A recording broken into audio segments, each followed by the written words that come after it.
जन उत्तराखंड बुलेटिन की शुरुआत कर लेते हैं, लेकिन एक नजर डाल लेते हैं हेडलाइंस पर। प्रधानमंत्री किसान सम्मान निधि की 20वीं किस्त जारी। उत्तराखंड के 8.28 लाख किसानों को 184.25 करोड़ रुपए की सौगात। राज्य स्तरीय कार्यक्रम में सीएम धामी रहे मौजूद।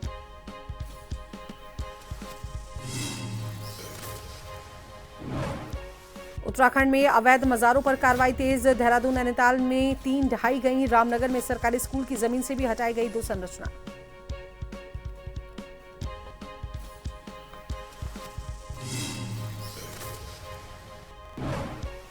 रुड़की के चपरेड़ा में दिन दहाड़े फायरिंग से हड़कंप, 2 लोग घायल, हालत गंभीर। पुलिस ने शुरू की जांच।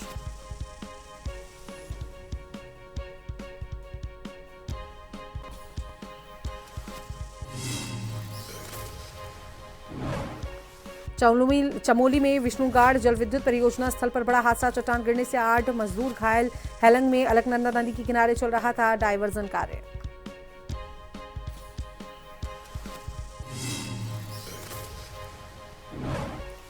देहरादून सहित कई जिलों में भारी बारिश का येलो अलर्ट। मौसम विभाग ने जारी की 24 घंटे में बाढ़ की चेतावनी। पौड़ी, टिहरी, रुद्रप्रयाग, नैनीताल और बागेश्वर के लिए अलर्ट।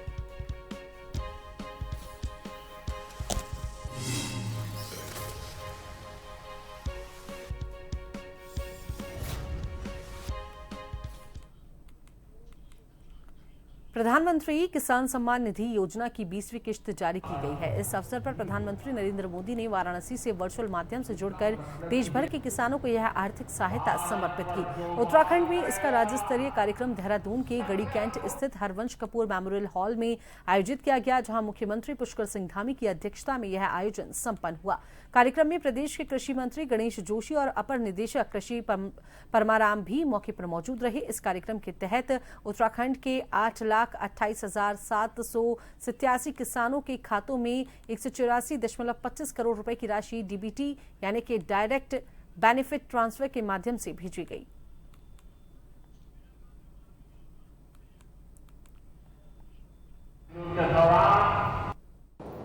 किसान सम्मान निधि 2018 से ये योजना प्रारंभ करी और उसकी आज 20वीं किस्त देश के अन्नदाता भाई बहनों को, किसानों को समर्पित की, उनके बैंक खातों में डीबीटी के माध्यम से डाली। मैं आदरणीय प्रधानमंत्री जी का और आदरणीय कृषि मंत्री जी का बहुत धन्यवाद करता हूँ। देवभूमि उत्तराखंड के भी हमारे 8,27,000 किसानों के खातों में आज ये राशि पहुंची है और पहली बार देश की आज़ादी के लंबे कालखंड के बाद 60 वर्ष बीत जाने के बाद श्री नरेंद्र मोदी जी देश के पहले प्रधानमंत्री हैं जिन्होंने किसानों को एहसास कराया कि वो परिश्रमी हैं, वो देश के अन्नदाता हैं और उनका भी हर प्रकार से उनका अभिनंदन होना चाहिए, उनकी चिंता होनी चाहिए और जो काम वो देश के लिए और दुनिया के लिए सभी प्राणियों के लिए अन्न पाने का अपनी मेहनत से करते हैं, कहीं न कहीं उनको उस रूप में प्रोत्साहन भी होना चाहिए।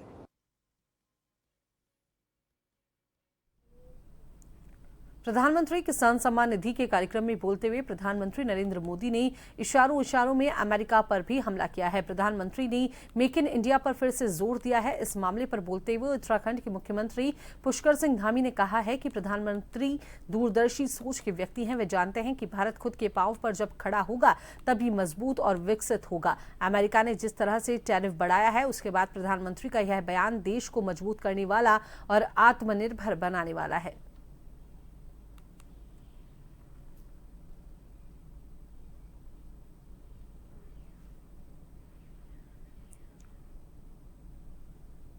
संकल्प लेना होगा और आदरणीय प्रधानमंत्री जी ने बहुत पहले से ही जो आत्मनिर्भर भारत और वोकल फॉर लोकल का मंत्र देश को दिया था, वो दूरदर्शी हैं।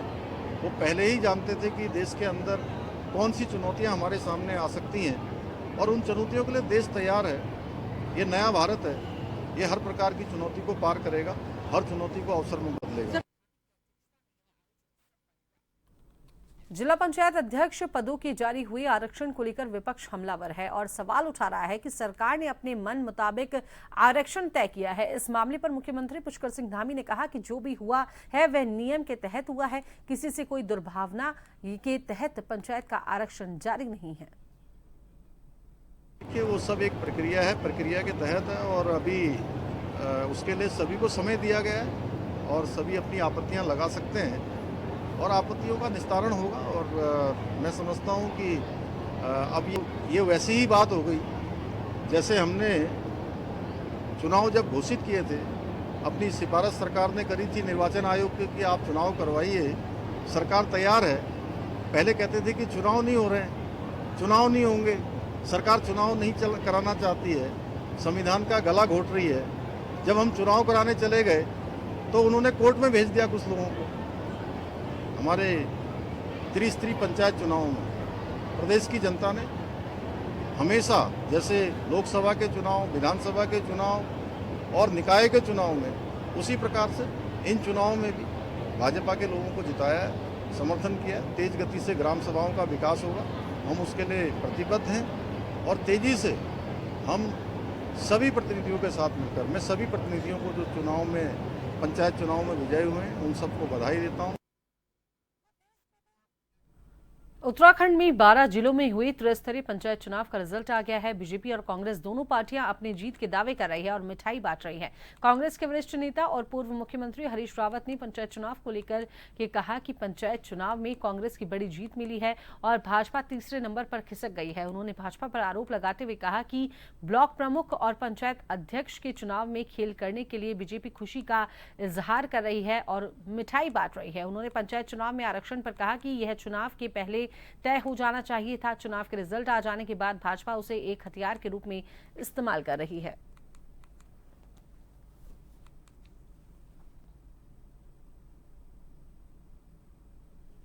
बीजेपी तो अपने कार्यकर्ताओं के टूटे हुए मनोबल को बढ़ाने के लिए और सत्ता के दबाव में ब्लॉक प्रमुखों के चुनाव में और जिला पंचायत अध्यक्षों के चुनाव में खेल करने के लिए मिठाई बांट रही है। उनके पास वो तो तीसरे नंबर पर हैं।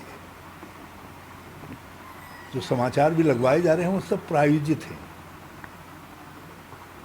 तीसरे नंबर पर है, आप देख लीजिए कहीं। और उनकी स्थिति क्या है वो केवल इस बात से समझा जा सकता है, आप देहरादून देख लीजिए, क्योंकि सारा मीडिया देहरादून में है।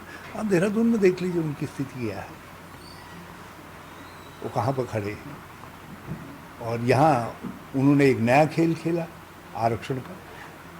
तो आरक्षण एक अधिकार है लोगों का जो संविधान ने दिया हो।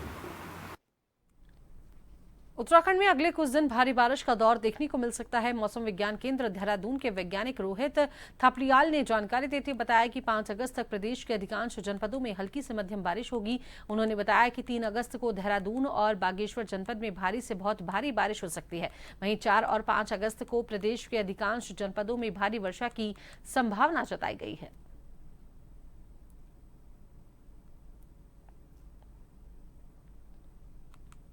मैं मौसम केंद्र देहरादून से बोल रहा हूँ। 2 अगस्त से लेकर के 5 अगस्त तक उत्तराखंड में अधिकांश स्थानों पर हल्की से मध्यम वर्षा मिलने की संभावना है।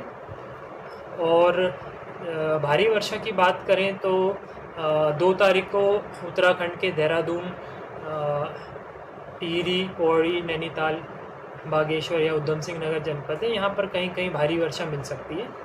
3 तारीख को जो है उत्तराखंड में देहरादून और बागेश्वर जनपद है, वहाँ कहीं कहीं भारी से लेके बहुत भारी वर्षा मिलने की संभावना है। जबकि जो उत्तरकाशी, रुद्रप्रयाग या टिहरी है, नैनीताल जनपद है, यहाँ कहीं कहीं भारी वर्षा मिलने की संभावना है।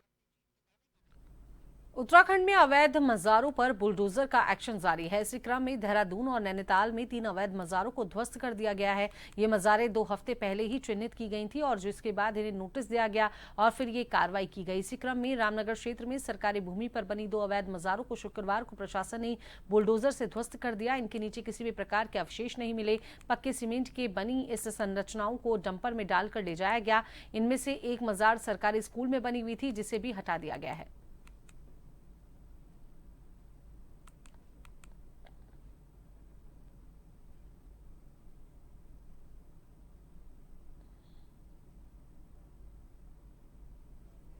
3 मजारें जो थी अवैध रूप से थी और उनकी भूस्वामी की तरह भी कहा जा रहा था कि हटाया जाना है और हमें प्रशासनिक सहयोग की आवश्यकता है ताकि इसको हम हटा सकें। तो उसके बाद हमारी टीम ने प्रशासनिक सहयोग पूरा उनको प्रदान कर दिया गया और उसके साथ इसको हटा दिया गया। ये सभी अवैध मजारें दो मजारें हमारे ढेला में थी और एक ढिकली में थी, उनको वहाँ से हटा दिया गया है। हरिद्वार पुलिस ने रुड़की के एक होटल में चल रहे अवैध देह व्यापार के धंधे का खुलासा किया है। कोतवाली सिविल लाइंस पुलिस और AHTU की संयुक्त टीम ने कार्रवाई की। कार्रवाई के दौरान होटल से 8 महिला और 5 पुरुषों को हिरासत में लिया गया। इनमें होटल का मैनेजर भी शामिल है। सभी को हिरासत में लेकर थाने लाया गया है।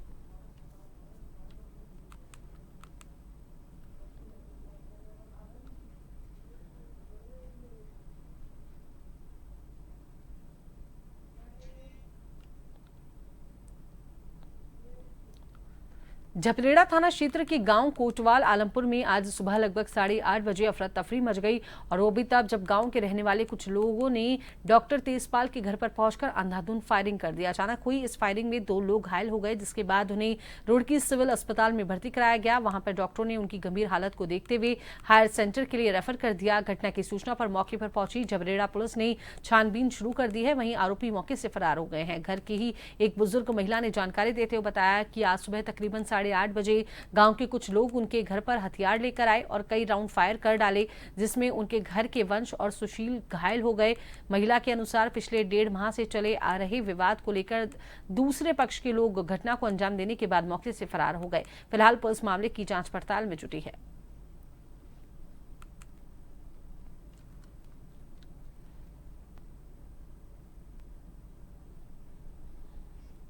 चली मोटरसाइकिल लेकर आया यहाँ। कौन आया था भाई? वो उसका नहीं पता जी मुझे कौन था। कितने बंदे थे? वो तो अकेला था जब तक। फिर आए हैं सारे। कौन कौन थे? पॉलिस्टर, बालिस्टर, मनोज, सनोज। उन्होंने घर पर आकर गोली चलाई। यहाँ मोटरसाइकिल गेर का गाड़ी थी पहले दरवाजे पर आकर। इन्होंने कही घर पर आकर गाड़ी दोगे? अब हाँ, अब हम जा भी बताएंगे हम तुम्हें। तो इतने में उन्होंने आके एकदम मोटरसाइकिल को फेंक कर राइफल, रिवाल्वर सारे परिवार को ले अपने चाचा को, लड़कों को भी अपने आप। तो चलिए वक्त तो चला एक छोटे से ब्रेक का।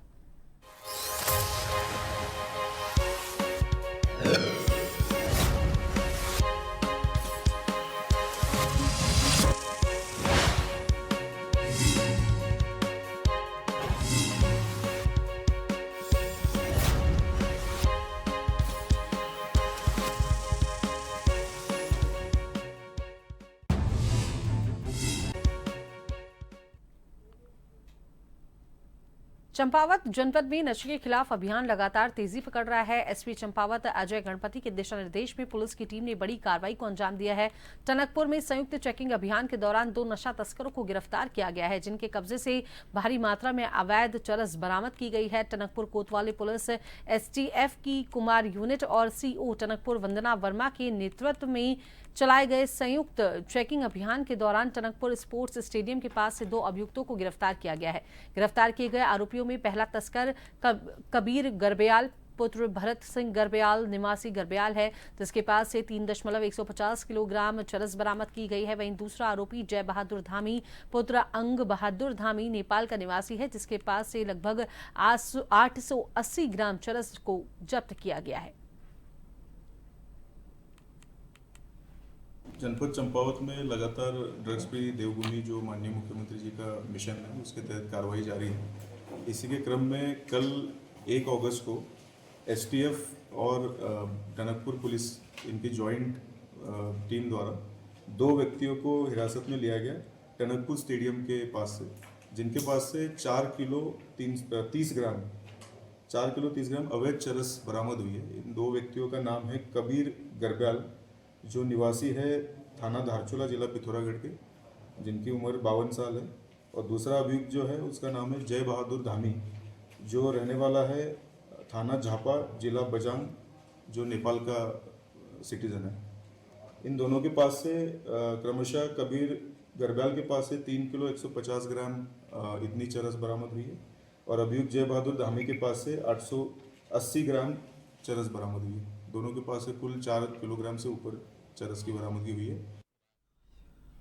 कोसी नदी में एक नवजात शिशु का शव बरामद होने पर इलाके में सनसनी फैल गई। आपको बता दें कि घटना के संबंध में कोतवाली के वरिष्ठ उप निरीक्षक मोहम्मद यूनुस ने जानकारी देते हुए बताया कि घटना की जानकारी मिलने के बाद पुलिस मौके पर पहुंची और पुलिस ने नवजात शिशु के शव को कब्जे में लेकर पोस्टमार्टम कराने की कार्रवाई को शुरू कर दिया।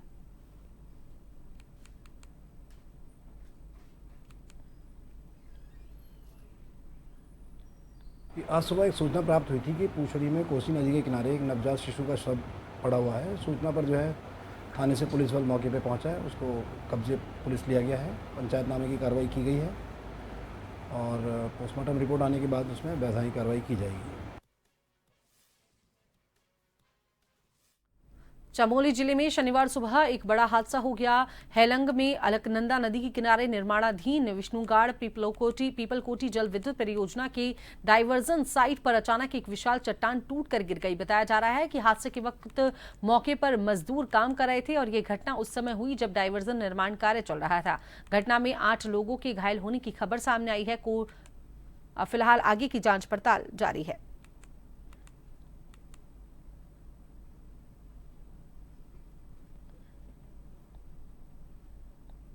हेलंग के पास जो विष्णुगाड़ परियोजना है उसमें कुछ पहाड़ दरकने की सूचना प्राप्त हुई थी और ये टीएचडीसी की साइट है जहां करीब 300 मजदूर कार्यरत थे और जिस साइट पे पत्थर गिर रहे थे वहां अप्रॉक्सीमेटली 70 मजदूर थे और जब पत्थर गिरने स्टार्ट हुए तो सभी ने भाग के अपनी जान बचाई। कोई कैजुअलिटी की सूचना नहीं है। 8 लोग घायल हुए थे जिनको टीएचडीसी परिसर पे ही फर्स्ट ट्रीटमेंट किया गया है और 4 लोग जिनको थोड़ी गंभीर चोटें थी उनको पीपलकोटी विवेकानंद हॉस्पिटल में लाया गया है और वहाँ अभी बताया जा रहा है कि एक के पैर में प्लास्टर करने की आवश्यकता पड़ रही है और एक पेशेंट ऐसा है जिसका एमआरआई स्पाइनल स्क्रीनिंग होना है। उसके लिए एम्बुलेंस की व्यवस्था करते हुए उनको श्रीनगर मेडिकल कॉलेज भेजा जा रहा है। गंगा नदी के तल से हो रहे अवैध खनन पर उत्तराखंड हाईकोर्ट ने सख्त रुख अपनाते हुए हरिद्वार जिले के सभी स्टोन क्रशरों को तत्काल बंद करने का आदेश दिया है। कोर्ट ने डीएम और एसएसपी को बिजली पानी की आपूर्ति भी काटने और 1 सप्ताह के भीतर कार्रवाई की रिपोर्ट सौंपने को कहा है। आदेश मिलते ही जिलाधिकारी मयूर दीक्षित की अगुवाई में प्रशासन ने करीब 30 स्टोन क्रशरों को सील कर दिया। डीएम ने स्पष्ट किया है कि नियमों के खिलाफ काम करने वालों को कोई छूट नहीं मिलेगी।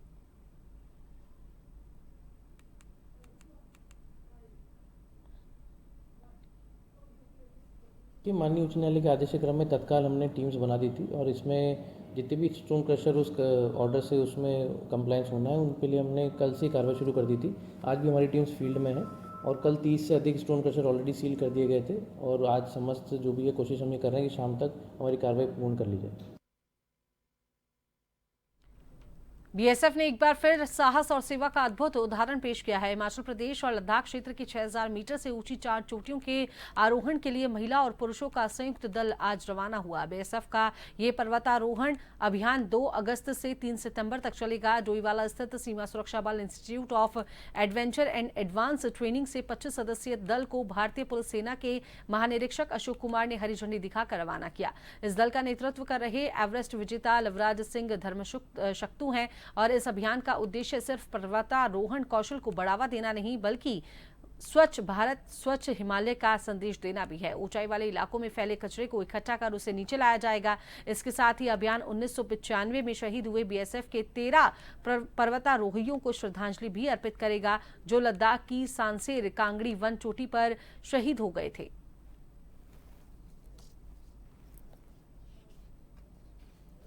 तो दोनों की क्षमता बराबर है ये हम बताना चाहते हैं। प्लस क्या है कि एक्सपीडिशन में हम ना केवल उन 4 चोटियों को फतह करेंगे जो 6000 मीटर से ऊंची है बल्कि वहाँ पे जो कचरा गंदगी और जो इस तरह के लोग फेंक के गए हैं नेचर को प्रदूषित किया है उनको हम वापस लेके आएंगे और ये जो हमारी टीम है जो 22 सदस्यों की टीम है वो पूरे जितना मैक्सिमम कचरा होगा वहाँ से ला के नीचे लेके आएगा ताकि इकोलॉजिकल बैलेंस को हम मेंटेन कर सकें। बीएसएफ का मेन मकसद है कि नए लोगों को भी लेके आना है और उनको भी कराना है और सारे जितने भी एडवेंचर से जुड़े हुए लोग हैं उनको इस मैसेज जाए कि भाई एक माउंटेनियरिंग भी होता है, इन्वायरमेंट से जो है उनको लगाव भी है और इन्वायरमेंट को सेव करता है, यही मेन मकसद है। एवरेस्ट मैंने अलग अलग रूट से 7 बार सबमिट किया है, चाइना साइड से और तिब्बत साइड से और नेपाल साइड से है। ये BSF advance high altitude alpine training और माउंटेनिंग एक्सप्रेशन दोनों साथ में है।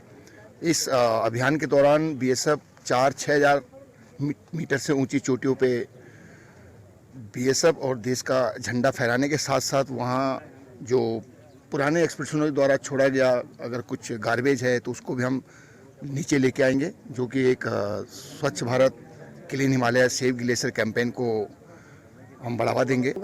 एक्सपीडिशन और इसका उद्देश्य ये रहेगा कि हम एकदम फतेह करके आएंगे माउंटेन। इसके अलावा वहाँ भी जितने भी पहले के एक्सपीडिशन की जो रखे हुए कचरे वगैरह जो फेंका हुआ उनको साफ करके अपने साथ लाने का भी हमारा मोटो है। इसके साथ साथ महिला सशक्तिकरण को भी सपोर्ट करने का है और बीएसएफ ने हमें ऐसा मौका दिया है अपने पैशन को फॉलो करने का और इतने अच्छे से हमको ट्रेनिंग दिया है, अच्छे स्टार्टिंग से बेसिक एडवांस और उसके बाद कंडीशनिंग, उसके बाद इसके अलावा भी और हमने इससे पहले भी एक एक्सपीडिशन किया हुआ है माउंट मुकुट जो कि 7000 फीट का है।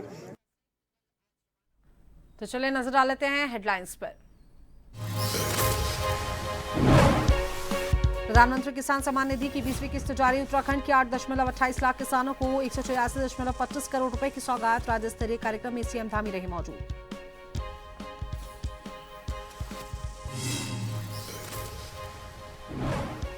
उत्तराखंड में अवैध मजारों पर कार्रवाई तेज। देहरादून नैनीताल में 3 ढहाई गई। रामनगर में सरकारी स्कूल की जमीन से भी हटाई गई 2 संरचना।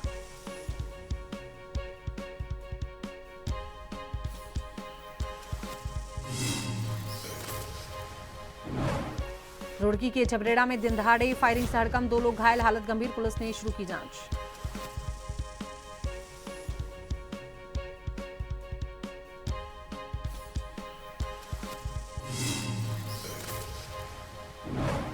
चमोली में विष्णुगाड़ जल विद्युत परियोजना स्थल पर बड़ा हादसा। चट्टान गिरने से 8 मजदूर घायल। हेलंग में अलकनंदा नदी के किनारे चल रहा था डायवर्सन कार्य।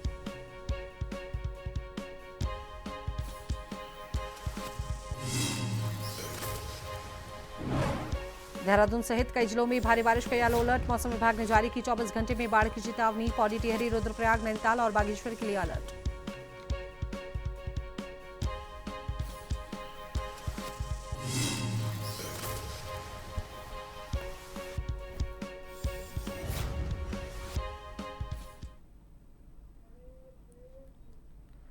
उत्तराखंड बुलेटिन में फिलहाल के लिए इतना ही। बने रहिए जन टीवी के साथ। नमस्कार।